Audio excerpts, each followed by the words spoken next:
we've been speaking in generalities. Let's start getting into some details here.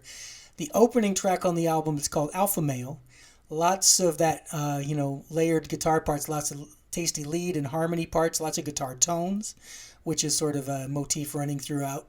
Like you're a master of tones. I don't think there's any particular guitar tone I didn't hear on this album. But on this one, also a lot of tempo changes. So whoever's playing the drums had better be paying attention.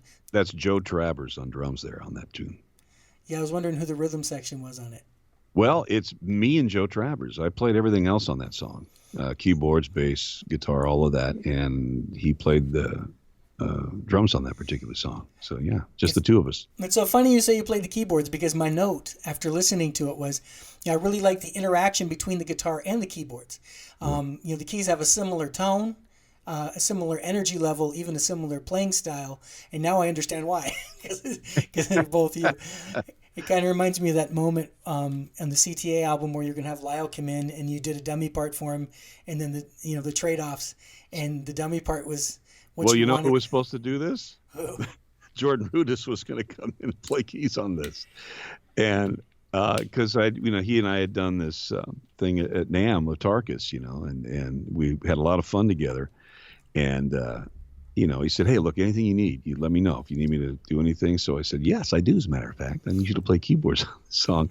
And I sent him the song, but he was completely involved in a couple of other projects and wasn't able to get out to do that. So I said, "Well, I'll put something in there, at the moment and do that." And I laid something down. So I said, "So in the if you get time later, I'll put down like where you're supposed to play." And so I did all that. And then I'm sitting back listening, going, I like this. This is really working, and I did that like 3 times on this album. I screwed people out of parts. I did it with Jim Gammon, who does play trumpet on Sailor, but I wanted him to play a trumpet solo in the middle, and I kind of did a guide track, a one-off. And after hearing it, I go, damn, this is really working well. I'm going to keep it. And the same thing, I was going to have Greg Douglas come in from Steve Miller Band to play opposite me on Our Winter Love. But what I played like these guide parts, and because you're not thinking about it, you're just responding, which is always the case. I should learn from now on, but I never do. And I was like, this is great. I'm sorry, I'm going to keep it. So I'm going to scratch this, so it doesn't really have to be perfect or anything. And you listen, oh, that's what I need. It's emotionally perfect, and that counts a lot better than mathematically perfect.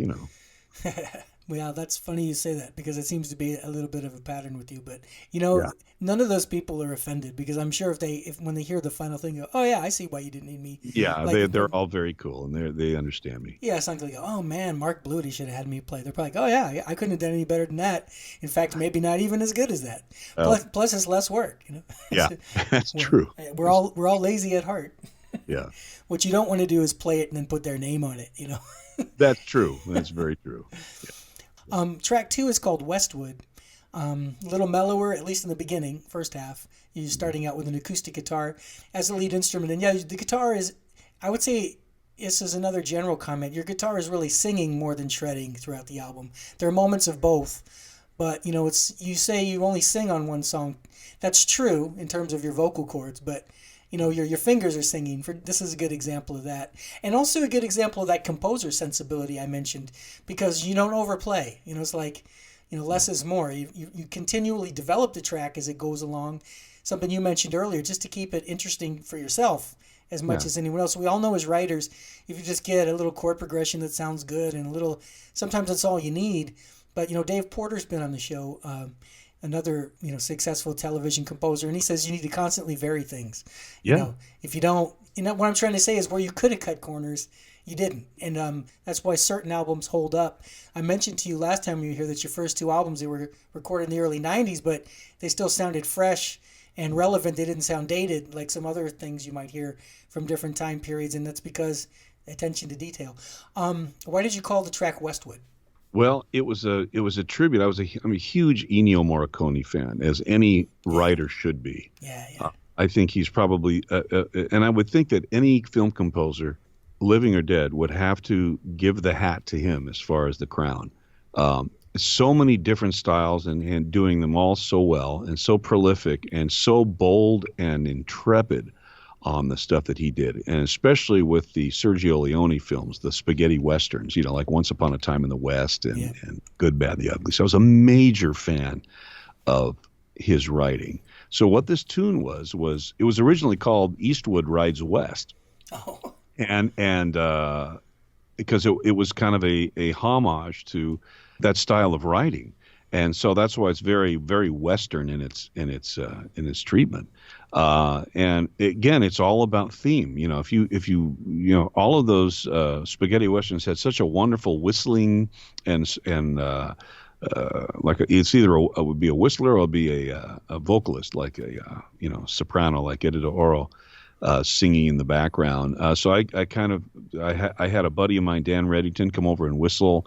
And I had a soprano, singing in the background as well. So it's I even have some a buddy of mine, Ernie Ventry, donated some of his authentic cowboy spurs at the beginning of that song. You can hear him jingling, as Eastwood is riding off, But so instead of calling it Eastwood Rides West, I shortened it to Westwood, So it was kind of a play on Eastwood, Clint Eastwood, and then West. So I thought it was better.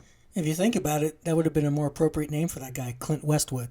Yeah, it would have been. So those westerns, and Morricone. Cinema Paradiso. Come on. Oh, beautiful. I blubbered like a baby at the end of that. I'm sure you did too. That last scene. Oh my God. Another example of what would have been a great movie, anyways. Just really enhanced by music that measured up to the quality of the film. Yeah, absolutely. Like a little masterpiece there. But it's funny because Westwood, isn't that an L.A. neighborhood too? Yes, actually it is, come to think of it. Yeah, come to think of it, says the guy who lives in L.A. Yeah. I never really actually thought of that till now, but you're right. And also, if you glance at it too quickly, it might even look like Westworld. Yes, Westworld, of course, yeah. But see, now the listeners of the Friends of Dan Music podcast don't have to wonder what it means. Okay. So segueing out of this, among other things, you've got the sounds of sirens and gunshots. And the next track is called Flesh Wound.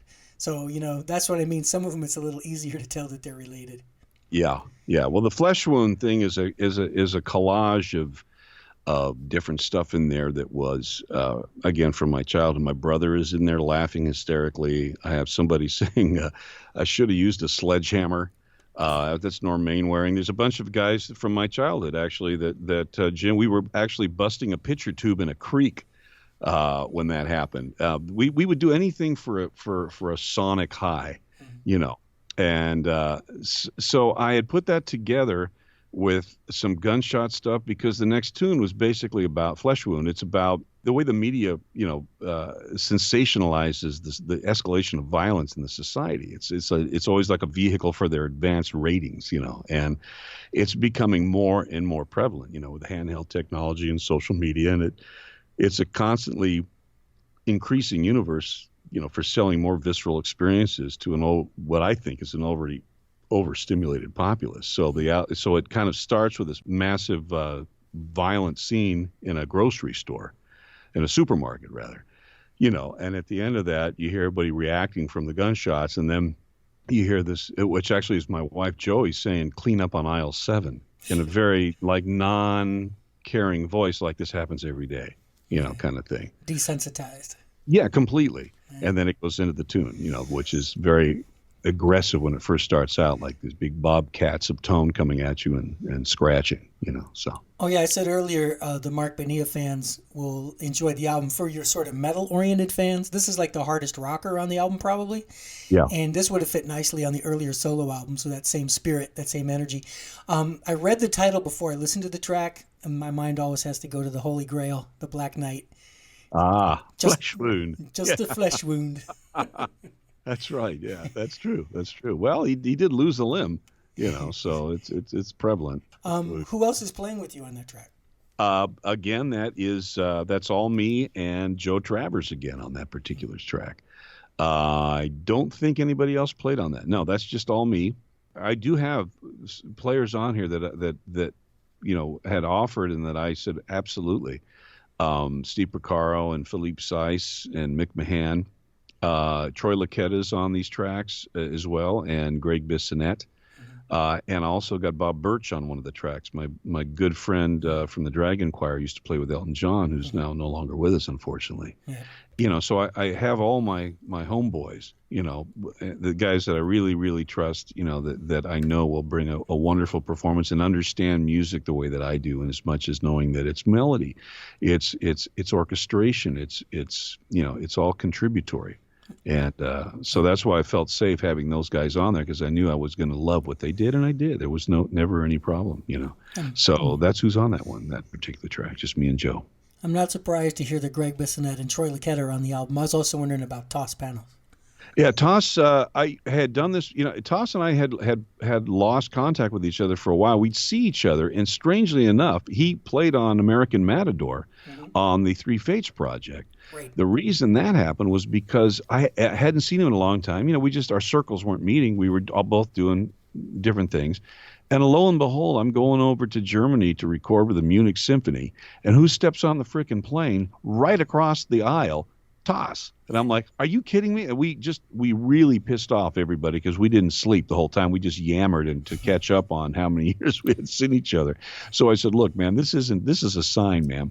We're doing an orchestrated version of Matador. You need to drum on it. So he said, sure, I'll drum on it. And that's what we did. But on this particular project, it was done.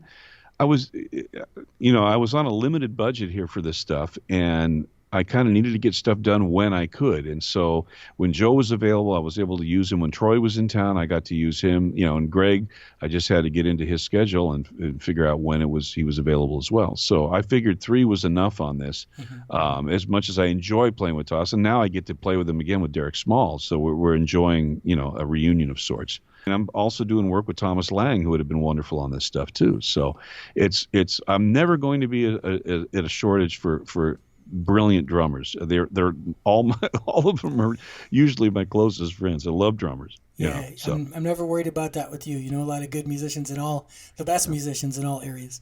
But as I said, I haven't got the liner notes yet. I will get the album when it's officially released, but I appreciate that information. And you mentioned the Celluloid Debris, and then you mentioned how that segue we just talked about going into this track, it was a combination of things. You got your wife in there, your brother in there, and that makes me think of guys who make art out of junk. Yeah. Like they just whatever, it's found items. Whatever that's what debris is. That's exactly what it is. So you directly picked up on that. That's where it comes in from. And speaking of the segues we've been talking about, the next track on the album is actually the one I used to open the podcast. And I also included that segue, the female voice, sort of like when you call the time. And she says, at the 4th stroke, it will be 4:20 precisely. So is this a reference to cannabis? No, no. What that is that's speedy clock. That's, here in America, we had the thing where you'd call popcorn.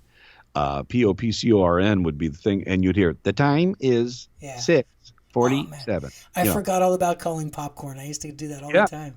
Yeah, well, in England it's called speedy clock, and so I called it from here. So I Skyped it because I wanted to get to the point where it said 4:20 because that's the name of the track, 4 and 20. It's a Stephen Stills cover from the Crosby, Stills and Nash and Young album, Deja Vu.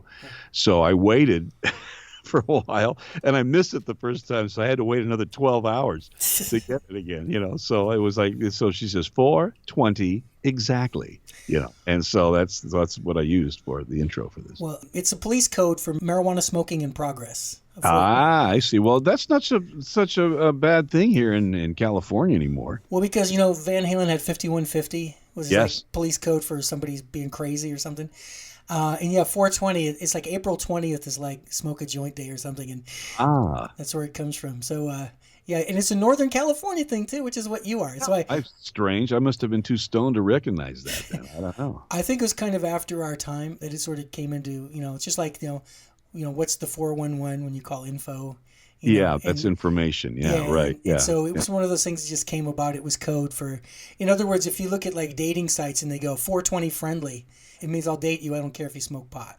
Well, in this case, the 4 and 20 was Stephen Stills' age, 24. So it was 24 years ago. He was talking about his father and kind of that kind of a thing when he was doing the song and about being born into this life and not having a good go of it, so to speak. Also, it makes me think of that nursery rhyme, 4 and 20 blackbirds baked in a pie. Yes, exactly. That was what it was taken from. But you blew my mind with that popcorn thing, because that's a rotary phone thing, man. Yeah, totally. Totally. Years to dial stuff. You imagine with the ADD today, man, people would have gone nuts trying to dial, Well, something that had a lot of zeros in it. well, come on. When you used to call a radio for radio contest, we'll take our fifth caller. Yeah. You didn't just like hit redial. You Right. you went Yeah. Yeah, and you had to like pull the thing back so right. and look, there was a couple of other numbers that I remember, and again, these are from my childhood. It was not it was 415 and 9340046. Those two things, and again, who discovered this? Jim Gammon tells me, he calls me up and he says, "Hey man, dial this number." So I dial a number, and it's this cool thing that goes, "Woo!" It's just like Lucky Man, it was just this tone. And another one that would just raise. It was like some kind of test tones for the phone company. Of course, he finds them, So we would always be calling him and listening to it for half an hour, do the same thing. It was just it was weird stuff, and the phone was much more entertaining back then. I even think it is now. Well, the problem was the rates. If I called somebody in Yolo, Canada, like I met a girl at the Oasis Ballroom, and then if I called her the next night, and she was like one county over, like the phone bill would be like $27. That's right. Ain't no Skyping, babe. Not back then. Yeah, long distance relationships used to cost money, a lot of money. Yeah. Yes, they did. Well, Yeah. let's get back to it here. This is a song you mentioned already. The next track, it's called Sailor. Would I be correct in interpreting this as a possible homage to the Gamma track Voyager? And actually, no. Even though it does have similar nuances in there with it by being a slow shuffle, and I think Ronnie's DNA is never too far away from mine. I mean, we were very close, for a lot of years, and I was such a fan of his. And I often am guided by what I think would have been something, like what, kind of like what would Brian Boitano do? I always say, what would Ronnie Montrose do in this case? And it's, so it's very much kind of reminiscent of a bit of Gamma. The actual song is another cover. It's a cover by a massively wonderful band, or two members from that band. That was 10cc. And this was Kevin Godley and Lowell Cream wrote this. It was on an album called Consequences. Was the first album that they did after splitting from 10cc. It was originally done to feature the Gizmotron, which they called a gizmo at the time, which was kind of a different type of approach to bowing the strings. And they did a 45 to kind of highlight this. And they had done this on some of their albums prior to that on 10cc, but this album, they really went all out. And this was like a 3-album set with Peter Cook doing narration. There was a story going through it and just some brilliant stuff. What they consider to be self-indulgent, but for my money, no, it wasn't. It was some brilliant stuff. And one of the tunes on there was a tune called Sailor, and it was done with just guitar and Gizmotron, and then Kevin Godley's beautiful voice over the top of that. And it was done very much like Gershwin's Summertime. It was done real sultry and was this beautiful song with a beautiful melody. And I always loved it. So I thought, well, if I'm going to redo something, and this is me, but I think the reasons that you should redo something, if you're going to redo it, is not to do it the same way again. There's no reason for that. It's been done that way. It's like telling the same joke. It ain't going to be funnier the second time around. But if you think about a particular tune that you like, what are the reasons that you like that tune? And like on the last tune on this album, which is the other cover, I did it because, and I arranged it and played it because it transferred the way that I felt when I listened to the original. It isn't like the original in certain ways, but it's how it made me feel. And I wanted to bring that across, this is how I felt when I heard it. Yeah. On this particular tune, I was so enraptured with the melody, I wanted to see, how can I take that melody and do some other things with it? And so the beginning of that, it's done, with Leslie guitar swirling around. It's very, very hypnotic. Then when the drums kick in again, it's Joe Travers. Then it's very much like a Voyager type of a groove to that, and I do it differently then. And then when it gets into the jazz section, it really cuts loose, and I do it with it's me and Jim Gammon on trumpet playing that melody. So it's done like a big band kind of thing, and I was just trying to stretch it and see which ways I could stretch it without breaking it. Well, the reason I brought up Gamma is that, yeah, there's some similarities with the driving beat and the Montrose-esque guitar style, but also lyrically. I mean, the chorus in Voyager is "The man in the ship has a lot to fear. He hasn't seen home in almost a year." That sounds like a sailor to me. So, Yeah, yeah, but that's true. It's but very you true. mentioned, your arrangement. I love the slow build of that arrangement, and yeah, the Gershwin "Summertime." The first three notes are a little reminiscent of that. And Yeah. also, I certainly noted the trumpet because very effective use of the trumpet. Another one of those little surprises you're not expecting. Yeah, yeah. Well, that's Jim. Like I say, I've had him on other things, and he's been on a lot of soundtrack stuff that I've done in the past, and he has a tremendous feel. He plays like Miles Davis, and this is a lifelong friendship. I've always known him. Really, I've always known him, and he's never changed. He's always been the same cat. I mean, his growth has been great, but he's always been this intrepid guy that never let his blindness affect him in any way, really. It's just he's an incredible individual. Yeah. Yeah, sounds like it. Well, Yeah. actually, we're going to feature some music as we go, and this is one of the ones I wanted to pause and play, particularly after this nice description we've got. But before I do that, I think we need to explain the connection between the track and the preceding clip about tracheotomies. Well, in that way, there's no subject matter. There's no relationship whatsoever between the tune and that. Why I have that in there is for two reasons. One of them, that's Bobby Gaylor. And Bobby was on the first album talking about taking a big knife and hacking your parents' head off. And it was Yeah, it was the subliminal message. I remember. And so I thought, I'm going to bring him back. It was the same sessions. We actually had him and Larry Wilmore of all people, because we were all like buddies growing up in this area here when we moved here.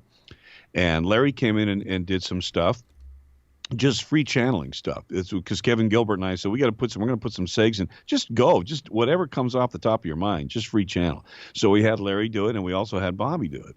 And we used that little section in before Antonio's Love Jungle of Bobby talking about the subliminal message. Right after that, he said this thing about the tracheotomy part, and it was just like hilarious. But we couldn't use two things on the same, so I had forgotten about it, to tell you the truth. And I was going through DAT tapes and stuff, and I pulled this thing on, and that came up, and I just dived. I said, "That's perfect. I know where I'm going to put that."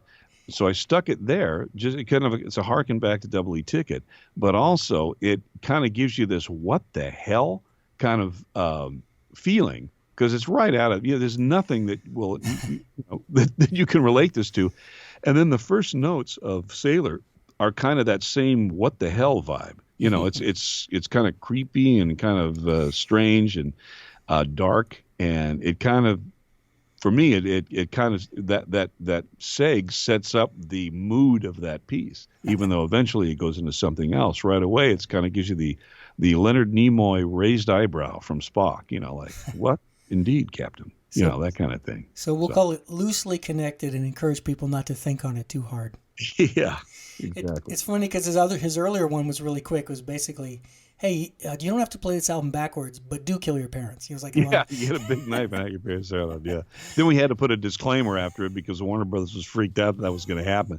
So he goes, "No, no, just kidding." Yeah. Oh, you could totally tell by the tone in his voice and the laughter immediately after it that he was kidding. But Yeah, it was yeah, funny. yeah. Well, that was Kevin and I cracking up in the background when he said it. So it was off camera. Okay, well, enough talk. Let's listen to some music from this Celluloid Debris. Here comes track 5 on the album with a little bit of bonus in front of it. And this is called Sailor. There used to be a guy in my neighborhood. Was involved in an accident, had one of those tracheotomy tubes put in his throat.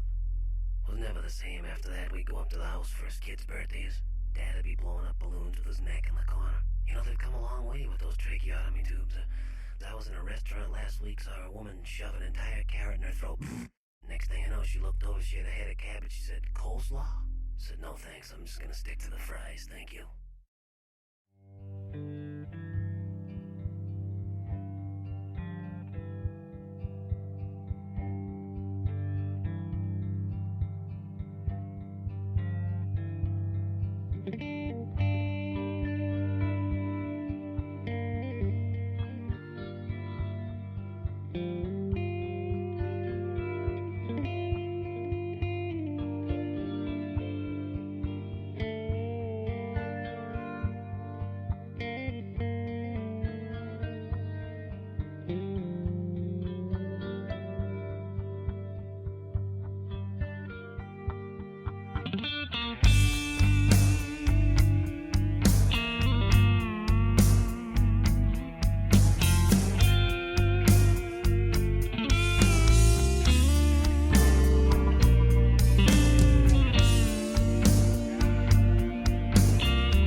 we try to go into a nice big finish on that too, so it has a big, I don't know what you call it, but it's just we try to go through the big band thing and the big thing at the end, and where it was bigger than life, and from where it started to where it ended, you've got a big construction job going on. And that's the thing, is this is one of the things that Ronnie did talk to me about.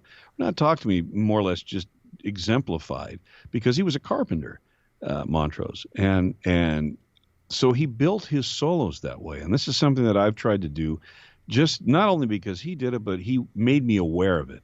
And so that is to build and to change, like Dave Porter was saying, you start with a foundation. You lay it and you make sure there's no bubbles in it, and then you start to put up the framing. Okay, that's your first verse, and then you put a little bit of drywall around that, and then you put a floor, and then you bake a second level, and then you put the roof on, and then you furnish the place, then you paint it. Whatever it is, you're building a house as you go through a piece of music, and you're making it different. You're varying it, and it's a progressive narrative that goes through it. And this was a good piece that kind of exemplified that, from where it started to where it finished. So yeah, that's what I said about the slow build arrangement. And, a few little nods to Town Without Pity there, whether it was intentional or not. I just kind of feel like Ronnie was just kind of saying, from the great beyond, Mark's doing a solo album. I'm going to find a way to be on his album. Yeah, that's pretty much it. Well, you nailed just about all of it. It was very, very astute of you, I must say, Daniel. Yeah, that was that very much of a homage to Town Without Pity, because it has that big brass, big band thing, and this did too. So, it was kind of my little nod, What I love about it is that it alludes to Town Without Pity. It alludes to Voyager. For all I know, it alludes to tracheotomies, but and it alludes to George Gershwin, but it isn't any of those things. It's its own thing. That's what's so cool about it. Yeah, and God bless Kevin Godley and Lowell Cream for writing it. Yeah, Godley and Cream are great. I miss the 70s, the eclectic quality of the 70s, when you could have Disco Duck #1, and then the next week you could have The Things We Do for Love. Then you could have Queen. It was a renaissance of rock. I think we were all blessed who did share that we were one-on-one with it, and we saw it as it happened. We're not like the successive generations that are just enjoying the ripples of it. We saw the big splash of the meteor when it came in. Yeah, but the compromise was we had rotary phones. So what? The time was, look, man. I believe me, I go off about cell phones and all that stuff, but the thing is that we do have to put them down once in a while, or else we're not going to be able to dream. I think the cell phone has really taken our abilities away to daydream. And, it's because once someone's bored, they whip that sucker out. You have to have a bored mind in order to create. You have to have a mind that's idle for a minute, so that you allow those things to come in and channel. And those are the things. I'm sure that if Michelangelo had a cell phone, he'd be calling Da Vinci going, hey, have you seen this thing that's on here? No, shit, I got to get back to the Pieta. But no, hey, look, check this out. No, they didn't have any of this. They had so much time to spend on channeling. And that's why that great art was there. And it's the same with the 70s. There was so much time with rotary phones that you had the time to create, and so I think people need or artists need to take more time to do that. Yeah. There's more quiet time. I have other friends who've made that same point. I also like the way you sort of alluded to the idea that Da Vinci and Michelangelo spoke like mobsters. Well, they're Italian. What do you want? Yeah, they get back to the Pieta. You know what I'm saying? It was like, look, it was like Last Temptation of Christ. If you look at those guys in there, they'd be saying, Jesus Christ, where you been? It isn't, well, Jesus, where have you been? It's Jesus Christ, where you been? We've been looking all over for you. So, it's just, they're all Italians. They didn't get that in Brooklyn, man.